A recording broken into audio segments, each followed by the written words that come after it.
Assalamualaikum warahmatullahi wabarakatuh.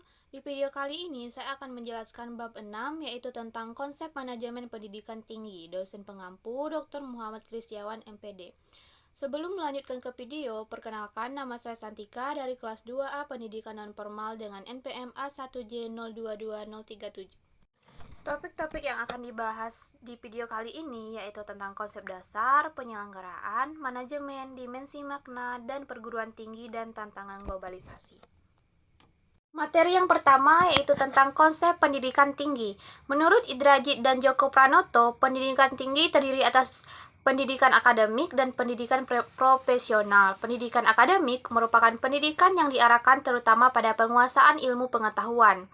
Sedangkan pendidikan profesional merupakan pendidikan yang diarahkan terutama pada kesiapan penerapan keahlian tertentu.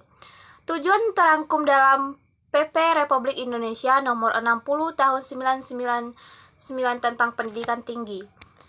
Yang kedua, konsep perguruan tinggi. Perguruan tinggi menyelenggarakan pendidikan tinggi atau pembelajaran, penelitian, serta pengabdian kepada masyarakat.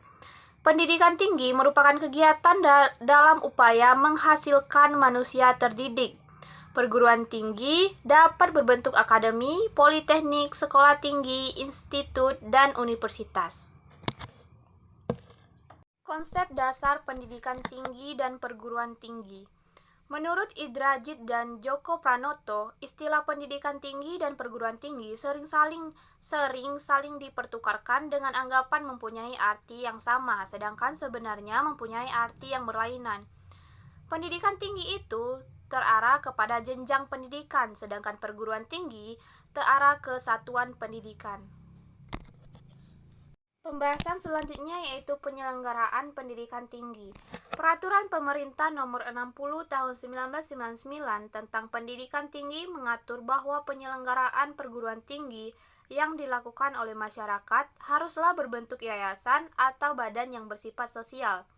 Ketentuan tampaknya dimaksudkan untuk memberikan status badan hukum pada penyelenggaraan pendidikan tinggi. Jadi, ada semacam jenjang dalam penyelenggaraan perguruan tinggi swasta, yaitu jenjang pertama universitas dan jenjang kedua yayasan. Pembahasan selanjutnya yaitu manajemen perguruan tinggi. Yang pertama ada planning atau perencanaan. Perencanaan proker seperti perencanaan anggaran bukan merupakan hal baru lagi bagi perguruan tinggi, baik perencanaan 5 tahunan maupun perencanaan tahunan. Namun, perencanaan perlu dilakukan untuk perencanaan strategis, yaitu perencanaan yang menentukan hidup, mati, dan berkembang tidaknya suatu universitas. Yang kedua yaitu organizing atau fungsi pengorganisasian, termasuk fungsi pengisian staf yang sesuai untuk setiap tugas atau kedudukan. Ada 4 jenis kelompok karyawan yang mempunyai tugas yang berbeda-beda, yaitu karyawan akademik, karyawan administrasi, karyawan penunjang akademik, dan karyawan penunjang lainnya. Yang ketiga ada actuating atau tugas penggerakan. Adalah tugas menggerakkan seluruh manusia yang bekerja dalam suatu perguruan tinggi agar masing-masing bekerja sesuai yang telah ditugaskan dengan semangat dan kemampuan maksimal. Keempat ada controlling atau pengawasan, adalah pengamatan dan pengukuran apakah pelaksanaan dan hasil kerja sudah sesuai dengan perencanaan atau tidak. Dengan perencanaan atau tidak, kalau tidak, apa kendalanya dan bagaimana menghilangkan kendala agar hasil kerja sesuai apa yang telah direncanakan. Yang selanjutnya ada dimensi makna perguruan tinggi. Yang pertama ada dimensi etis atau peran universitas pada perlindungan martabat manusia serta pada tanggung jawab moral penemuan ilmu, pengetahuan, dan teknologi. Dan teknologi adalah beberapa contoh dimensi etis dari makna perguruan tinggi. Yang kedua ada dimensi keilmuan.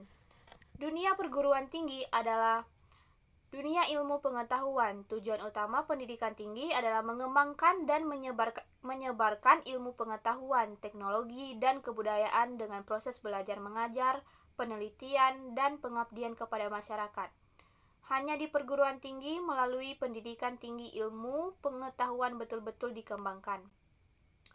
Yang selanjutnya dimensi pendidikan, yaitu dalam proses pendidikan termasuk pendidikan tinggi tidak ada pengaturan atau kurikulum atau tidak ada struktur atau sistem.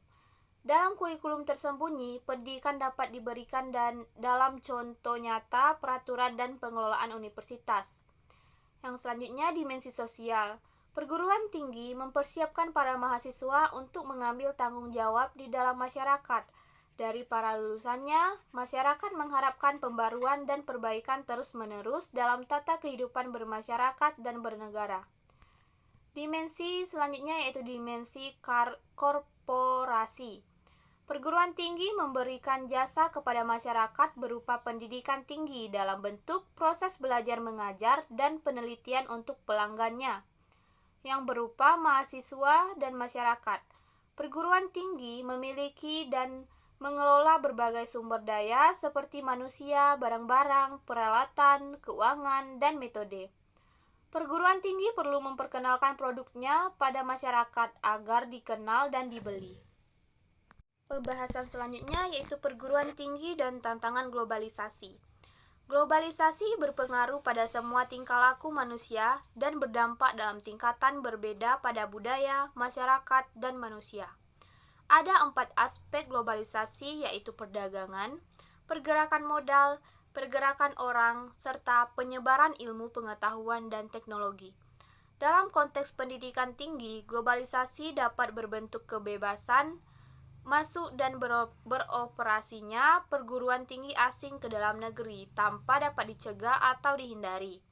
Secara formal, globalisasi memang belum menyentuh pendidikan tinggi dan perguruan tinggi, tetapi tampaknya tidak akan lama kekuatan dan gejalanya tidak dapat dibendung lagi. Dan yang terakhir ada tantangan globalisasi. Tantangan globalisasi yaitu ada 3. Yang pertama, tantangan pada pengelolaan. Yang kedua, tantangan pada proses belajar mengajar. Yang ketiga, tantangan pada pengelolaan nilai. Hanya itu saja materi yang dapat saya sampaikan. Saya akhiri. Wassalamualaikum warahmatullahi wabarakatuh.